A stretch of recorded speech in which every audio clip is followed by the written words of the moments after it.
Avatar, Fire and Ash introduces a brand new clan to the world of Pandora, and they are a Na'vi culture that is distinct from anything the franchise has yet shown. Following the introduction of the Omaticaya in Avatar and the Metkayina in Avatar, the Way of Water, Fire, and Ash will debut something much darker. The Avatar franchise is enormous, and there is reason to believe that Fire and Ash could be the highest-grossing movie of 2025.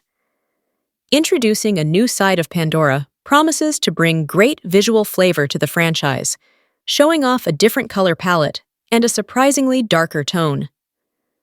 James Cameron's focus in the first two Avatar movies has been the conflict between the Na'vi and the humans. In the new film, however, he looks to explore this in a different way. The villain for Avatar 3 promises a unique conflict between the many complex characters, which should contribute to an exciting time at the movies. The Mongquan clan, otherwise known as the Ash People, will be introduced in Avatar, Fire and Ash. While still clearly Na'vi, they have taken up an unusual lifestyle on the planet of Pandora that is largely disconnected from nature and creation. This has changed how some of them appear. Their skin has a grayer gloss to it than the forest or sea-dwelling Na'vi seen in the first two films, but is still notably blue. Most importantly, the new characters have outfitted themselves in unique garb, including bright red war paint. This design speaks to the violent, survivalist culture of the characters. This design, as well as a thinner look to the characters, emphasizes their differences. They are an outcast clan who have strayed from Eywa's light. This is also reflected in their culture, which shows some clan members wearing unusual outfits, including what appear to be ceremonial bags over their heads. Varang will lead the Ash People in Fire and Ash, and her character is already shown to be a violent and bitter Na'vi. She revels in battle and speaks out against Eywa directly. Her terrifying design looks to set up an incredible conflict for the heroes of the film to face.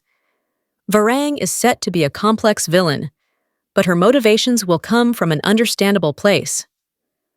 Cameron spoke to Empire earlier this year about Varang, emphasizing her differences from what had been seen in the characters from the previous films. Varang is the leader of a people who have gone through an incredible hardship. She will do anything for them, even things that we would consider to be evil. Rather than continuing to focus on the mostly black and white relationship between humans and Na'vi, Cameron wanted to examine other moral outlooks. Varang's motivations may be at odds with the heroes of the film, but they are not evil to herself or to her people. Everything she does is in service to a greater ideal. Quaritch is one of the most compelling characters in the Avatar franchise, and while there is hope for a reunion between Quaritch and Spider in the new film, the villain's path will be more complex than that. Having become disconnected from the RDA, and certainly still in conflict with Jake Sully, Quaritch has aligned himself with the Mangquan clan. The trailer for Fire and Ash sees Quaritch approaching to surrender himself to the Ash People, then shows him covered in their war paint. It appears that Quaritch has set out with the intent of joining them. Quaritch still has hatred for Jake Sully, but after his failed mission in The Way of Water, he will likely be cast aside by the RDA. While some of the recombinant Marines will likely fight alongside him, he will need new allies. Whatever conflict arises between Varang and Jake Sully, Quaritch will use it to his benefit. The trailer for Fire and Ash shows one of the Na'vi manipulating fire with his hand, but the extent of this ability remains to be seen. The Na'vi are not mystical beings with magical powers, but they have adapted to their environments. This helps the Metkayina to breathe longer underwater, while the Omaticaya are much better at traversing forestry. What is likely the case is that the skin of the Ash People is thicker and more resistant to heat, and that they have figured out oils and other items with which they can manipulate the use of fire more effectively. Fire is a weapon that they use regularly on their arrows and the like, and is an important part of their culture.